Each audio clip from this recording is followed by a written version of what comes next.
Hello, Finn. Do you have a story about me in your book? I do. I have lots of stories about dragons. Really? Yes, I do. Because you don't have lots of dragons. No, we don't. I mean, you've got lots of rabbits, and you've got lots of foxes, but only one dragon. That's right. You are the only dragon, Finn, who lives in our house. Yes. Andy? Yes? Is that because I am imaginary? Only I wasn't allowed to be in the show about woodland animals because they said even though I live in the wood, I'm imaginary. Well, that's right, Finn. When we made a show for the Natural History Museum, they said you're a little bit too imaginary to be in it. Yes. But I don't feel imaginary, Andy. No. I feel very real. I can see that's upset you, Finn, hasn't it? It did upset me. Well, Finn, you are quite real. Yes. You are a very real puppet dragon. Yes, I am. You are. Shall I look in the book and find a nice story about a dragon to make you feel better about yourself? Yes, because I never met another dragon. Okay. And I would like to read a story about one. Okay, let's have a look. And see if they are very nice. Yes. Here is a story of St. George and the Dragon. Maybe not that one. Not that one. No, or the Fierce Dragon. Andy? Yeah? I am not fierce. No, you're not fierce. Maybe even if I met other dragons, they would not be like me, because maybe I am just too different. Everyone's different, Finn. Yeah. All dragons will be a tiny bit different, just like all people are different. And that's fine. That's what makes the world so interesting. Interesting. Interesting and exciting. Yeah. Yes. Yeah. Let's have... Not wrong. You know what? This makes me think of a story that isn't actually about a dragon. It's a story about a duckling. Oh. A duckling who is different from the other ducks. Oh, I would like to hear a story about a duckling that is different from the other ducks. Okay. All right, then. Could you make it a little bit about me too? I'll make it a little bit about you, Finn. Yes. Okay. I like it already. Good. So here is the story of the unusual duckling. Unusual duckling. Once upon a time, there was a nest.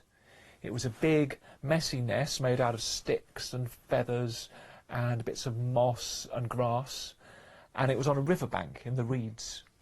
And in the nest, there were eggs. And sitting on the eggs was a mummy duck. Mummy duck? And she sat on the eggs day and night, warming them with her soft feathers. And one by one, the eggs began to hatch. And out of the eggs came delightful, fluffy, yellow ducklings. Oh, sweet. All except one. Oh. The last egg was the biggest egg.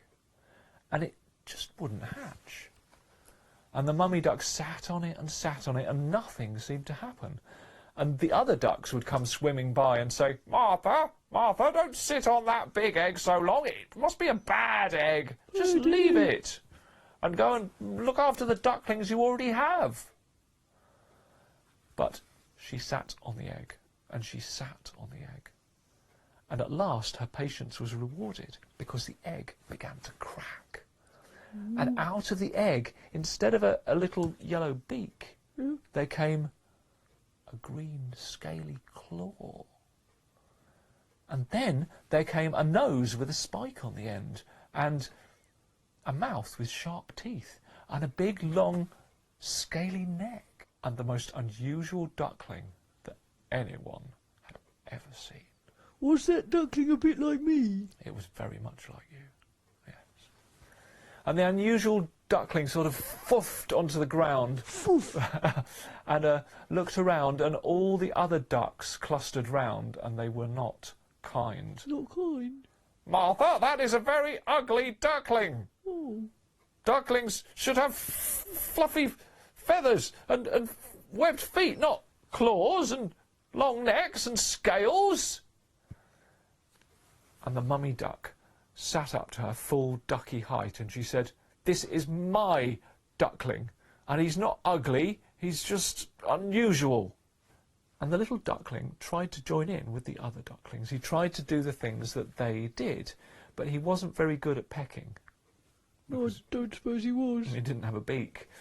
And when all the other ducklings got a fright and went to hide under their mummy's feathers, he was too big to do that, and he sort of had to hide behind his mummy.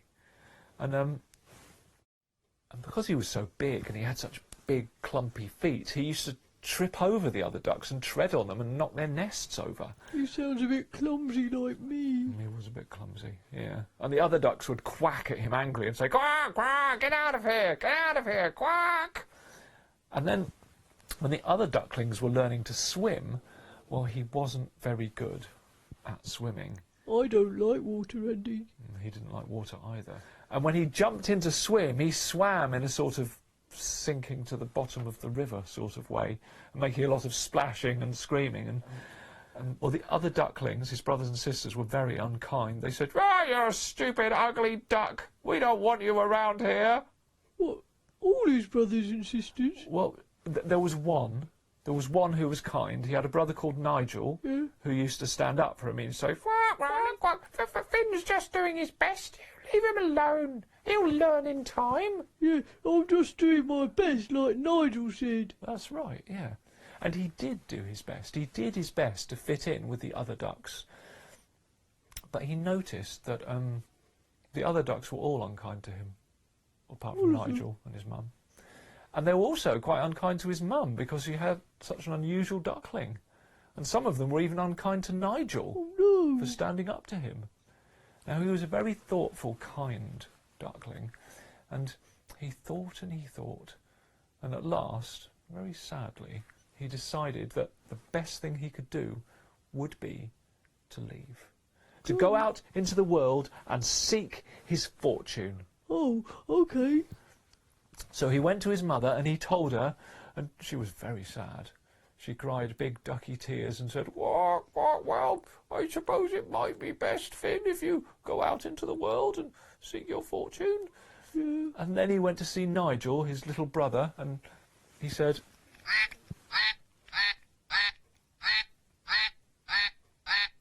Yes, Nigel, I'll miss you too, but don't worry, I'll come back when I've seeked my fortune.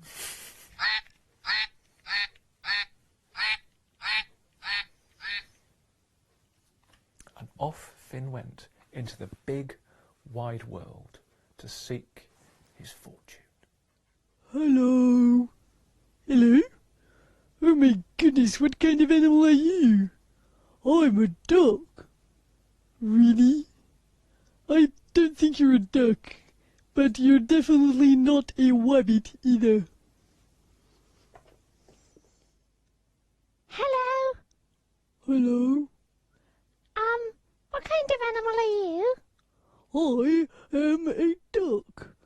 I think. Yeah.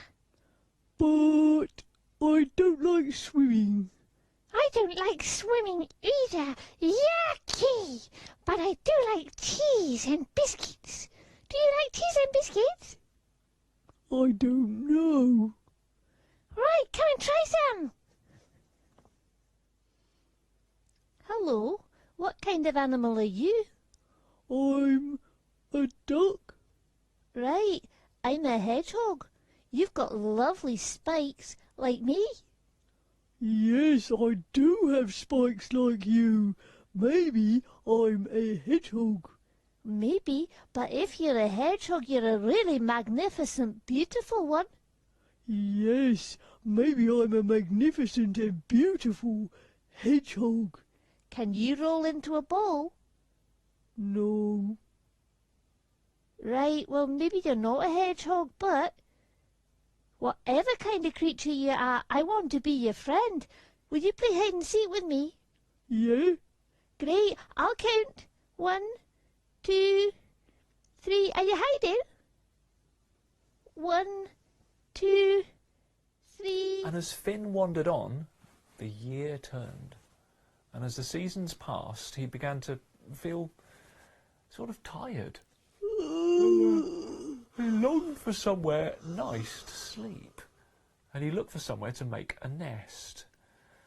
And he found a lovely dry cave. Now, it wasn't like the nest he'd been used to, the one he'd been born in on the riverbank, but it sort of felt right.